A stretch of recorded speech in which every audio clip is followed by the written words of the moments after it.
Subscribe to my channel, please. Thank you. देखा तो वो नकाबपोश फिर से कहीं छुप गया। उससे पहले कि वो ये सोचती या देखती कि वो कौन है, एक सैनिक ने फिर से कहा, चलो आम्रपाली, तुम्हें शीघ्र हमारे साथ राजमहल चलना होगा। तुमने वहाँ सबके सामने ऐलान किया है उस प्रतियोगिता में भाग लेने का। ये सुनते ही आम्रपाली के जहन में फिर से वही दृश्य घूमने लगा जो वो अभी अभी राजमहल में देखकर आई थी, जिसे देखने के बाद उसे समझ ही नहीं आ रहा था कि वो क्या कहे और क्या करे। तभी उसके बाबा ने कहा, बेटी, अब तुम इस बात से इनकार नहीं कर सकती हो, क्योंकि ये इस राज्य की सालों पुरानी प्रथा है। इसमें एक बार अगर कोई लड़की भाग लेने के लिए आगे आ जाए तो फिर वो पीछे नहीं हट सकती है। इसलिए तो मैंने तुम्हें वहां जाने से रोका था। हाँ बाबा, मैं अब समझ गई हूँ कि आपने क्यों मुझे रोका था, लेकिन मेरी हिम्मती पर पत्थर पड़ गए थे कि जो मैंने आपकी बात नहीं मानी और वहां चली गई। पर आप बिल्कुल भी फिक्र मत कीजिए, देखिएगा मैं इस प्रतियोगिता में अपने आप को जीतने ही नहीं दूंगी।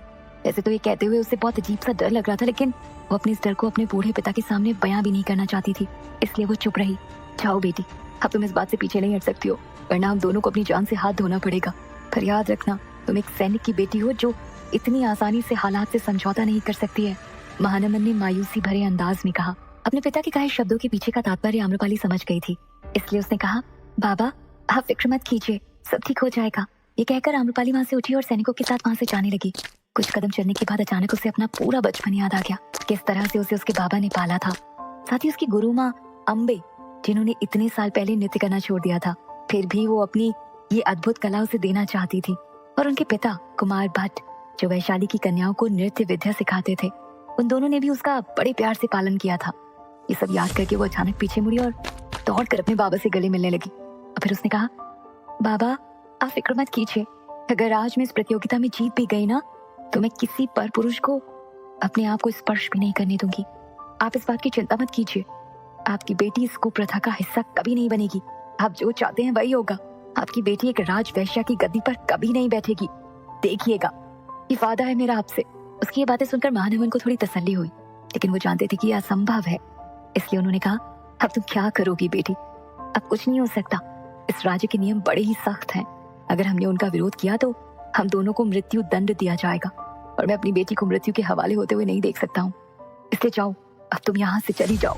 चलो सैनिकों, आम्रपाली ये कहकर उन सैनिकों के साथ राजमहल की तरफ जाने लगी। पूरे रास्ते उसके दिमाग में यही चलता रहा कि उसे किसी तरह इस प्रतियोगिता में हारना है। हालांकि उसके मन में अजीब सा डर था, लेकिन वो इतनी बहादुर और निडर थी कि वो अपने इस डर को किसी के सामने बयां भी नहीं कर सकती थी। कुछ ही देर में वो सैनिक के साथ राजमहल पहुंच गई। चारों तरफ सुंदर सजावट के साथ ढोल नगाड़ों की आवाजें आ रही थी, और जैसे ही उसने राजमहल के मुख्य द्वार पर कदम रखा तो सबसे पहले वहां आई बाकी नृत्यकियों की नजर उस पर पड़ी। उसके खूबसूरत चेहरे को देखकर तो उनके जैसे होश उड़ गए। उसे देखकर उन्हें उससे ईर्ष्या होने लगी, इसलिए वो आपस में कुछ इस तरह से बातें करने लगी। आ गई आम्रपाली, कितनी सुंदर है। इसे पाने के लिए तो वैशाली के पुरुष आपस में एक दूसरे का विरोध करने के लिए तैयार हो गए थे, इसलिए तो आज इसे देखने न जाने कितने लोग यहाँ आए हैं। इसी के बारे में चारों तरफ चर्चाएं हो रही हैं। दूसरी तरफ वहाँ मौजूद पुरुषों में कुछ वो पुरुष भी मौजूद थे जो आज बाजार में उसके लिए लड़ रहे थे, और उसे देखते ही उन्हें ऐसा लगा जैसे जैसे कोई अप्सरा देख ली हो। तभी उनके बीच भी यही चर्चा हो रही थी, देखना आज तो यही नगर वधू बनेगी और फिर हम सबके अरमान पूरे हो जाएंगे। दूसरे आदमी ने आम्रपाली की तरफ इशारा करते हुए कहा, हाँ भाई, तुम बिल्कुल ठीक बोल रहे हो, सच में कितनी सुंदर है ना ये सब बातें आम्रपाली के कानों तक पहुंची तो उसे ऐसा लगा मानो उसके कानों में कुछ तीक्ष्ण कटाक्ष चुभ रहे हों। तभी उसे ख्याल आया और वो सोचने लगी, बाबा ने बिल्कुल सही कहा था, मैं अब इससे पीछे तो नहीं हट सकती कि मुझे किसी तरह इस प्रतियोगिता में अपने आप को विजयी बनाने से रोकना होगा। हाँ, मैं जरूर ऐसे ही करूंगी। तो जिस तरह के विचार करके वो राजसभा में आई और फिर राजा के सामने आते ही उसने कहा, मुझे क्षमा करें महाराज, मुझसे गलती हो गई, परंतु आगे से राज्य की ये दासी आपको निराश नहीं करेगी। देवी, आप यहाँ से इस तरह इस प्रतियोगिता में भाग लेने का ऐलान करके कहाँ चली गई थी? राजा ने कहा। इस पर आम्रपाली ने जवाब दिया, महाराज मैं अपने पिता से आशीर्वाद लेने गई थी। उसके मुंह से इस तरह की बातें सुनकर पूरे दरबार में उसकी वाहवाही होने लगी। एक तरफ वो नर्तकियां थी जो इस प्रतियोगिता को जीतने के लिए कुछ भी करने को तैयार थी, और दूसरी तरफ आम्रपाली जो इस प्रतियोगिता में हारना चाहती थी।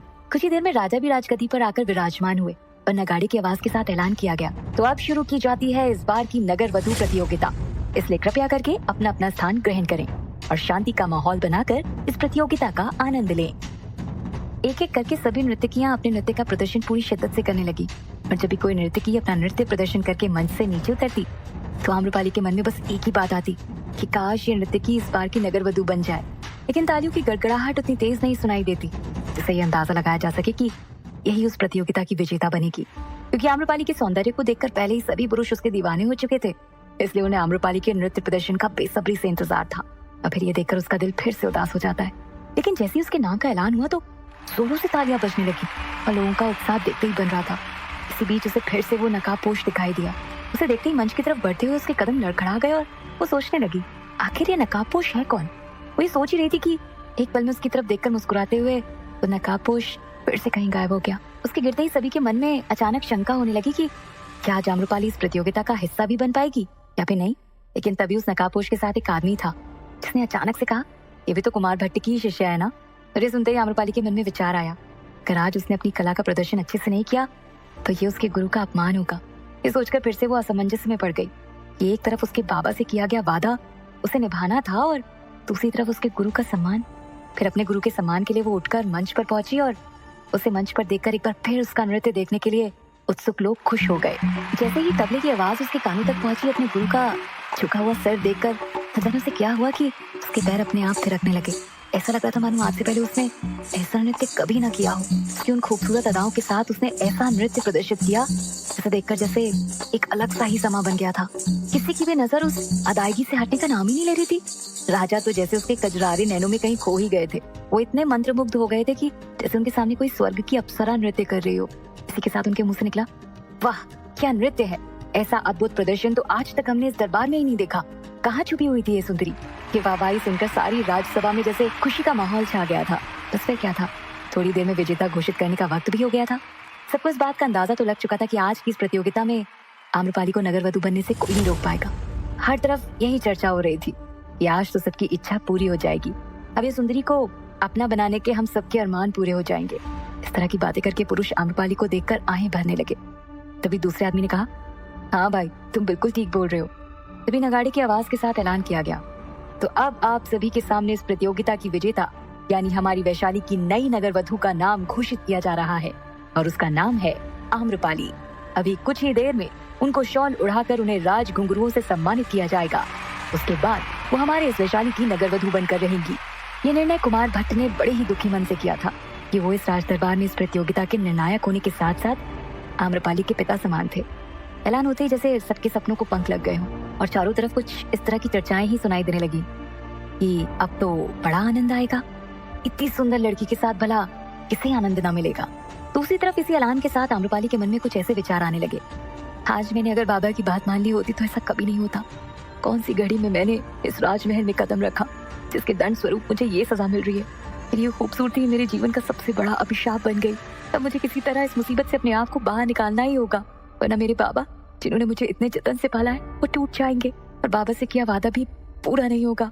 तभी उसे अचानक फिर से वही नकाबपोश नजर आया और जैसे ही वो उसे देखने की कोशिश करने लगी वो फिर से कहीं गायब हो गया। तभी आम्रपाली के मन में कुछ विचार चल ही रहे थे कि उसे शॉल उड़ाने के लिए मंच पर बुलाया गया। जैसे ही मंच पर वो आई तो वैशाली की रीत थी कि नई नगरवधु को पुरानी नगरवधु अपने हाथों से शॉल उड़ाकर अपने राज घुंघरू प्रदान करती है। आज भी वैसा ही हुआ। श्री मालू को वहाँ बुलाया गया जिसने उसे शॉल उड़ाई और उसे अपने हाथों से वो राज घुंघरू दिए। उसे देखकर आम्रपाली को उससे बहुत घृणा हो रही थी, पर इतनी बड़ी सभा में उससे कुछ बोल ही नहीं पाई। फिर मंत्री ने आम्रपाली से कहा, आप कुछ देर विश्राम स्थल में विश्राम कर सकती हैं, फिर आपको नगरवधु की गद्दी पर बैठाने का समारोह भी किया जाएगा। उससे पहले आपको एक बार अपने परिवार से मिलने की इजाजत दी जाएगी। फिर सुनकर आम्रपाली को थोड़ा अच्छा लगा कि अब वो अपने पिता से मिलने जा सकती है। लेकिन जब उसे विश्राम स्थल ले जाया गया तो वहाँ उसे चैन नहीं आया और वो किसी तरह सैनिक की नजरों से छुपती छुपाती राजमहल से बाहर निकलने में कामयाब हो गई। भागती हुई सीधे अपनी गुरु माँ के घर पहुंची। वो वहाँ पहुंचते ही उसने वहाँ का दृश्य देखा कि कई लोगों की भीड़ लगी हुई थी। कुछ लोगों के रोने पुकारने की आवाजें आ रही थी। ये सब सुनकर उसके दिल की धड़कनें और भी तेज हो गई। फिर भीड़ में से जैसे तैसे वो अंदर पहुंची तो उसने देखा कि गुरु माँ का शव पड़ा था जिसके पास कुमार भट्ट यानी उसके पिता सिर पकड़ कर बैठे थे। देखकर तो उसके पैरों तले जमीन ही खिसक गई, मानो जैसे उसके सिर से आसमान भी छीन लिया गया हो। पर वो किसी से कुछ नहीं कह पाई। उसके मन में बस एक ही विचार था, अब वो किससे अपने मन की व्यथा सुनाएगी। एक गुरु माँ ही तो थी जिन्होंने एक चार दीवारी में कभी उसकी सखी बनकर उसके साथ खेल खेला तो कभी उसकी माँ बनकर उसे प्यार दुलार दिया। अब कौन उसे दुलार करेगा, ये सोचकर उसे अपने आप से और भी ज्यादा घृणा होने लगी। तभी उसके बाबा ने उसके सामने आकर कहा, अनर्थ हो गया पुत्री, तुम्हारे नगर वधु बनने की बात तुम्हारी अम्बे माँ के कानों में जैसे ही पड़ी तो वो इस सदमे को बर्दाश्त नहीं कर पाई और उन्होंने अपने प्राण त्याग दिए। ये सुनते ही जैसे उसका तो सब कुछ खत्म हो गया। उसे कुछ समझ नहीं आ रहा था। मन में बस एक ही विचार चल रहा था, ये सब मेरी वजह से हो रहा है ना। तब मैं राज दरबार जाकर इस प्रतियोगिता में भाग लेने का ऐलान करती, ना ही आज ये सब होता। लेकिन अब मैं यहाँ नहीं रहूंगी, मुझे यहाँ से जाना ही होगा। अगर मैंने ऐसा नहीं किया तो मेरे बाबा भी मर जाएंगे।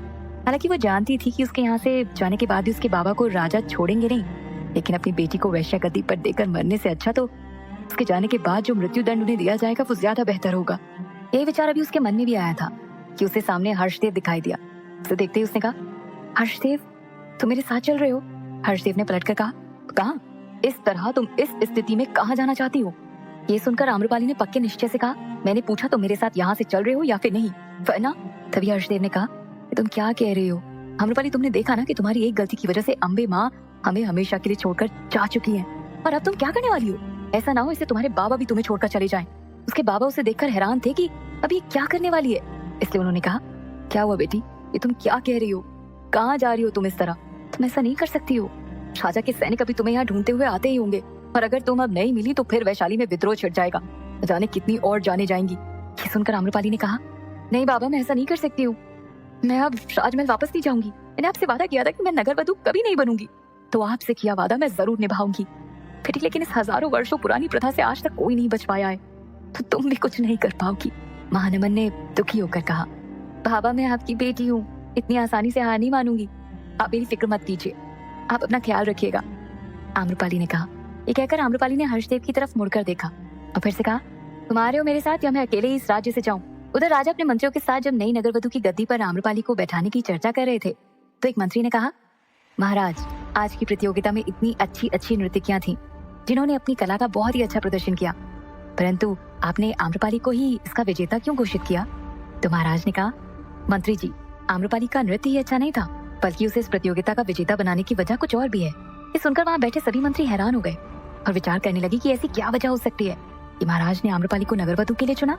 तभी महाराज ने सबसे कहा, आप लोग चिंता न करें, वक्त आने पर आपको इस वजह के बारे में अवश्य बताया जाएगा।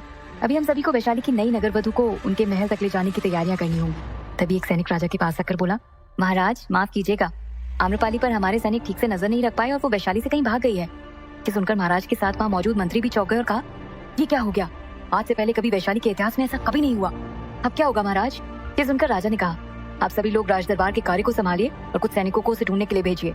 उधर आम्रपाली वहाँ से अपने कमरे में जाकर अपना कुछ सामान लेकर बिना किसी से कुछ कहे हर्षदेव के साथ वहाँ से चली गई। हर्षदेव भी उसके साथ बिना कोई प्रश्न किए जाने को तैयार था, क्योंकि वो उसका बालपन का मित्र था, तो भला उसे ऐसी परिस्थिति में अकेले कैसे छोड़ता, इसलिए उसके साथ उसे जाना ही पड़ा। परंतु उसे इस तरह जाते हुए देख उसके पिता बड़े ही दुखी होकर बोले, अब बेटी क्या करने जा रही हो? मैं यहाँ कैसे रहूंगा? आज तक मैं तुम्हारे लिए ही तो जीवित था, तब मुझे यहाँ से जाना ही होगा, वरना मैं गुरु माँ और आपसे किए वचन को कभी नहीं निभा पाऊंगी, इसलिए मुझे जाने दीजिए, मुझे वैशाली से जाना ही होगा, आप बस अपना ख्याल रखिएगा। ये कहकर आम्रपाली हर्षदेव के साथ वैशाली से चली गई। उसके जाते ही कुछ सैनिक उसे ढूंढते हुए उसके घर तक पहुंच गए। इतनी भीड़ देखकर तो वो जैसे तैसे अंदर गए और जैसे ही उन्होंने घर की तलाशी ली तो उन्हें पता चला कि आम्रपाली के कमरे से उसका कुछ सामान भी गायब है। उन्हें आभास हुआ कि शायद आम्रपाली भाग चुकी है, इसलिए उन्होंने बाहर आकर उसके पिता से कहा, आम्रपाली कहाँ है? उसके बाबा को जिस बात का डर था वही हुआ, लेकिन वो कोई जवाब नहीं दे पाए। परंतु उस समय वहाँ विलाप का माहौल था, तो सैनिक भी वहाँ ज्यादा कुछ नहीं कह सके और राज दरबार लौट आए। वहाँ आते ही जैसे एक सैनिक ने राजा के सामने जाकर कहा, महाराज माफ कीजिएगा, आम्रपाली की तलाश हम नहीं कर पाए, ऐसा लगता है वो वैशाली में कहीं नहीं है। ये सुनकर राजा को बहुत क्रोध आ गया और उन्होंने क्रोध में आकर कहा, कैसी सेना बनाई है हमने जो एक नगर वधू की तलाश नहीं कर पाई? जाओ जल्द से ढूंढ कर लाओ, वरना वैशाली को मगध के हाथों में जाने से कोई नहीं रोक पाएगा। ये सुनकर दरबार में मौजूद मंत्री भी आश्चर्य में पड़ गए। इस बात से नगर वधू का क्या मिला? महाराज ने ऐसे क्यों कहा? मंत्रियों के चेहरे पर यह हैरानी देखकर राजा ने कहा, आप लोग आश्चर्य ना करें, वक्त आने पर मैं आप सबको इसकी वजह जरूर बताऊंगा। अभी हमें किसी भी तरह आम्रपाली को राजमहल तक लाना ही होगा, वरना न जाने क्या हो जाएगा। ऐसी क्या बात थी कि एक तरफ महानमन परेशान था और दूसरी तरफ किसी भी हालात में राजा आम्रपाली को ही नगर वधू की गद्दी पर बैठाना चाहते थे। तो क्या आम्रपाली को ढूंढ पाएंगे सैनिक? जानने के लिए सुनते रहिए हमारे आगे के एपिसोड।